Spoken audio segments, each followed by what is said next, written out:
네, 오늘은 열린민주당 김성회 대변인, 국민의힘 윤석열 후보 선대위 공보특보 김용남 전 의원 나오셨습니다. 안녕하십니까? 네, 안녕하세요. 네, 정봉주 전 의원이 그 녹화 당일 밀접 접촉으로 분류가 돼서 검사를 받으러 가서 제가 정 전 의원보다 화력이 뛰어난 분을 빨리 찾아라.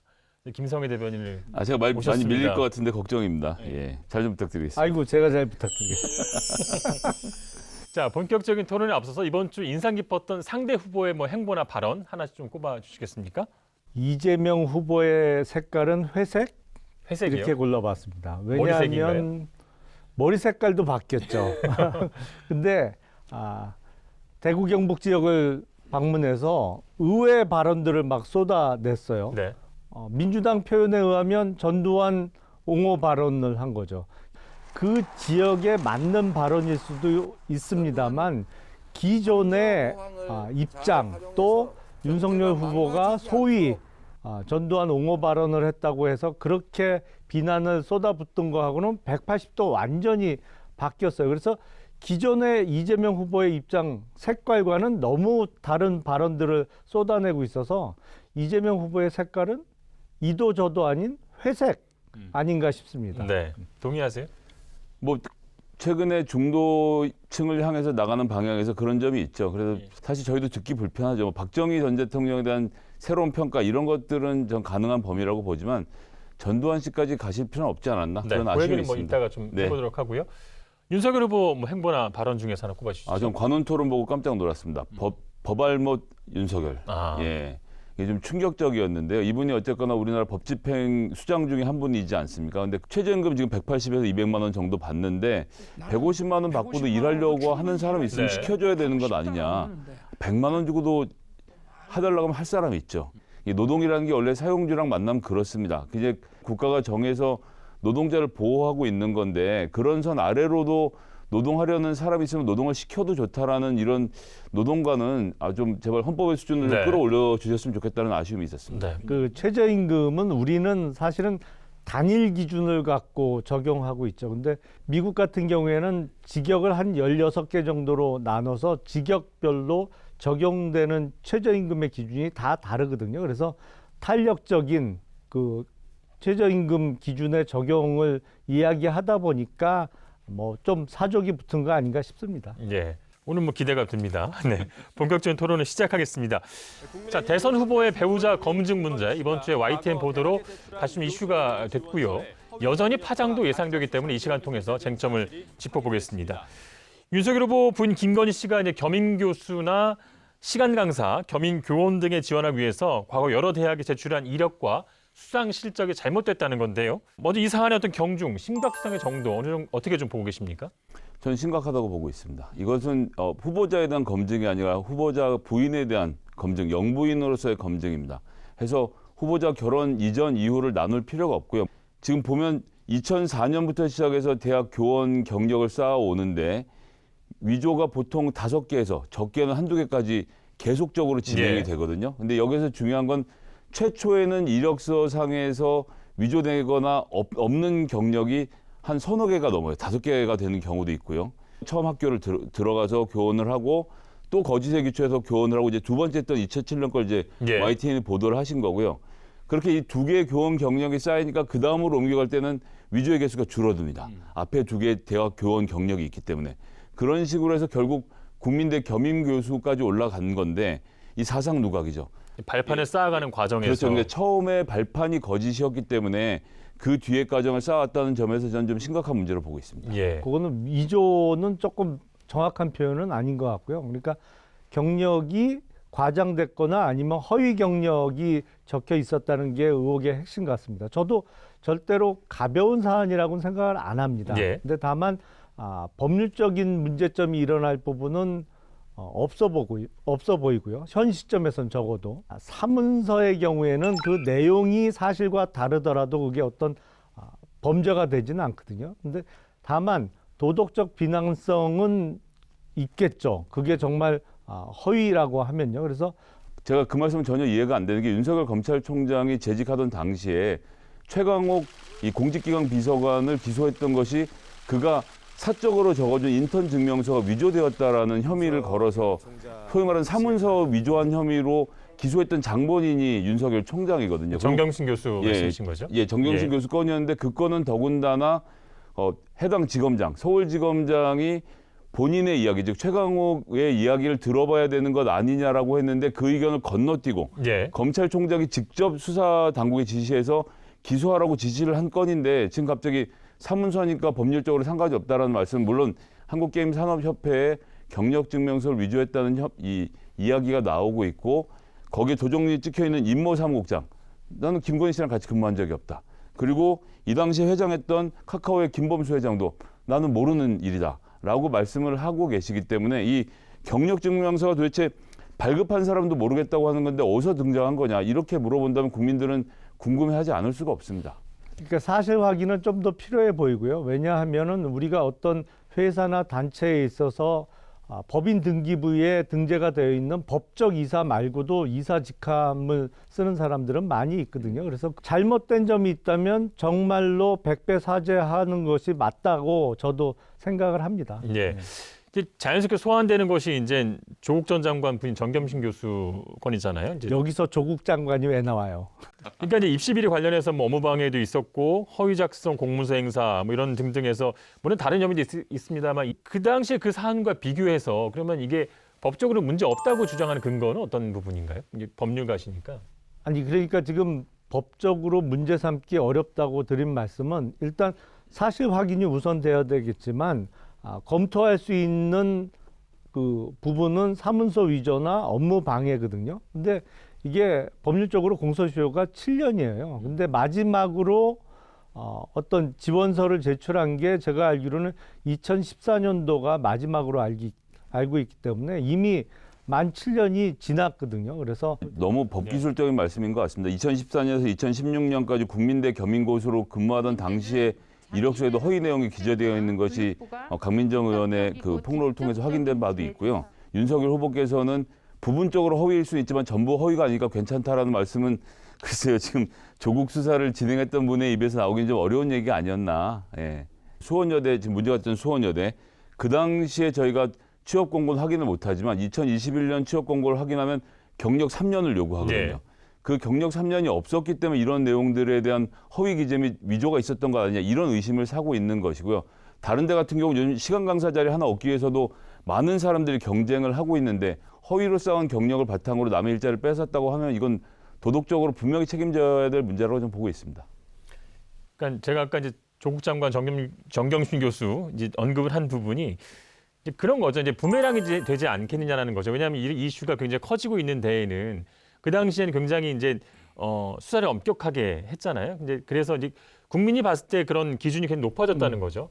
그 사실은 이 부분에 있어서는 굳이 비교를 하자면 조국 전 장관의 부인 정경심 교수의 사례보다는 사실은 해경궁 김씨 사건을 좀 비교를 해보는 게 맞겠죠. 예. 그 부분은 이제 검찰에서 불기소 처분은 됐습니다. 근데 그 불기소 처분의 이유가 영 석연치가 않아요. 사실은 그 트위터를 올린 위치나 이런 게 당시 이재명 후보의 자택 부근인 게 확인이 됐었고 다만 그게 외국에 본사를 둔 또 서버도 외국에 있는 트위터를 이용했기 때문에 어떤 그 부분에 대해서 동일인을 그 회사에서는 확인을 안 해준 것 뿐이죠. 근데 해경궁 김치 사건하고 이 사건을 비교해서 뭐 어떤 게 더 허물이 크냐, 사실 선거 앞두고 뭐 이런 어느 쪽이 더 잘못됐냐 이런 거를 논하는 것도 좀 적절해 보이지는 않습니다만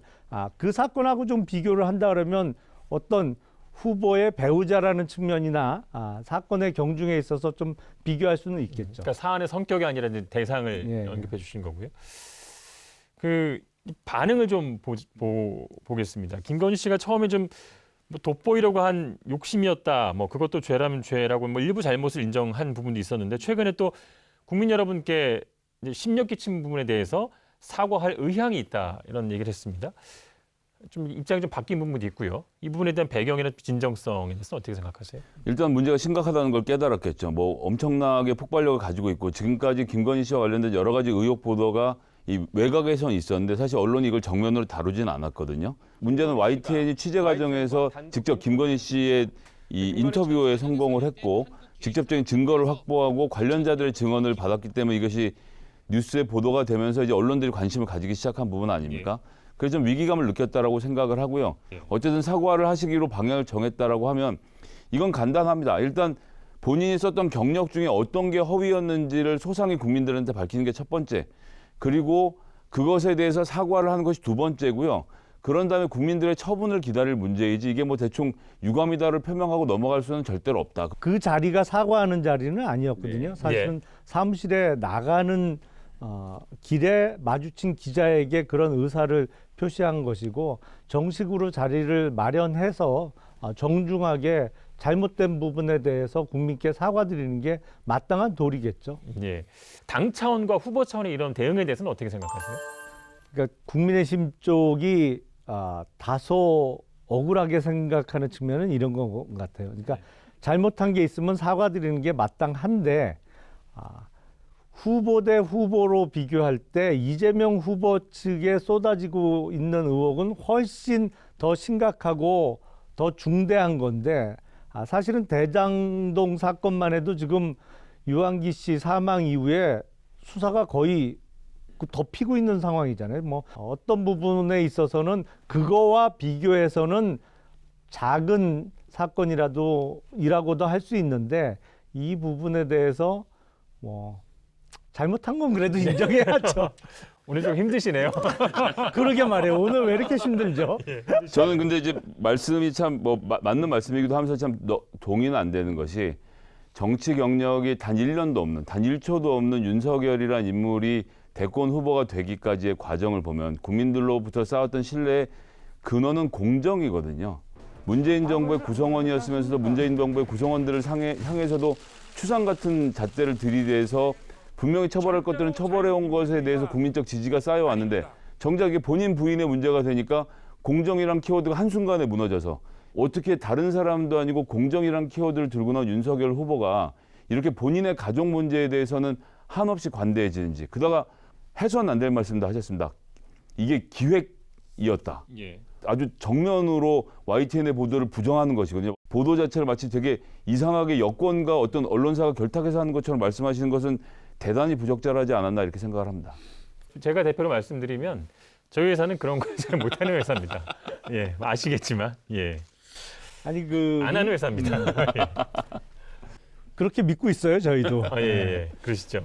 그리고 왜 자기 부인에 대해서는 추상 갖지 못하냐라는 취지의 말씀하셨는데 그러면 약간 비인간적이지 않나요? 그러니까 저는 그렇게 생각합니다. 그러니까 집에 가서 아내와 잘 상의해 보고 잘 정리한 다음에 말씀을 드리겠습니다라고 했으면 됐는데 어제 관훈 토론회부터 오늘 아침 기자들에게까지의 대응까지는 굉장히 고압적이셨잖아요. 그거 좀 알아보고 쓰라고 이렇게까지 말씀하시면 듣는 국민들 입장에서는 불편할 수 있죠. 관련해서 관련 의혹 보도들이 나온다. 아니 내가 하나 물어볼게. 공개 채용하는 게 아니에요. 어? 이것이 어떤 건지를 좀 먼저 보고하세요. 저쪽에서 떠드는 얘기 그냥 듣기만 하지 마시고.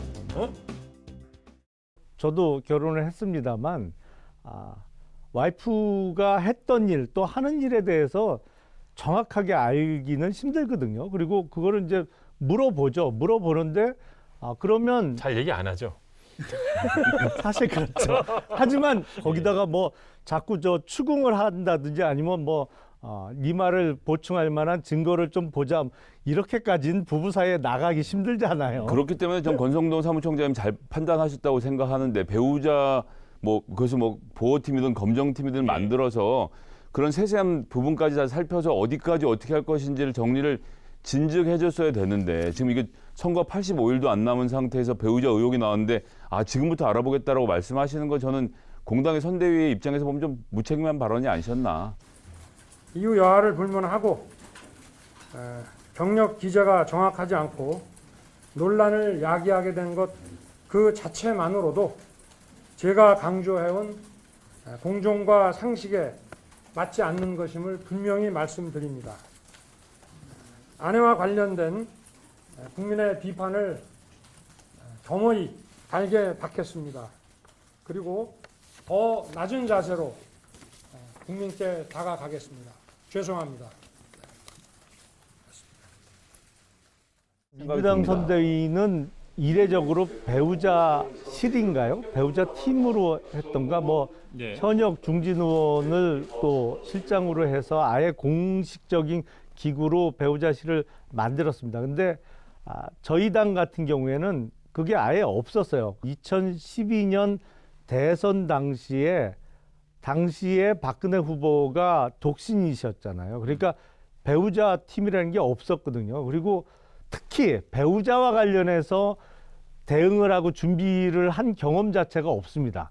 지금 국민의힘은. 그러다 보니까 이번 선대위도 배우자를 담당하는 부서나 이런 게 아예 없었어요. 솔직히 말씀드리면. 그래서 그 부분에 대해서는 그냥 후보의 배우자로서 거의 후보께 맡겨드렸는데 또 후보는 아무래도 가족이시다 보니까 그 철석같이 좀 믿으신 측면도 있는 것 같고. 의원님 그거는 지금 홍준표 의원께서 경선 과정에서 신조어까지 만들지 않았습니까? 본부장 비리라고 해서 본인 부인 장모 비리가 있다라고 지속적으로 공격하고 검증해야 된다는 이야기를 했는데 지금까지 그것을 그냥 놔뒀다라고 하는 것이면 국민들께 저는 잘못하고 있는 거라고 그럼 생각합니다. 다른 이유가 있는 거 아닌가요?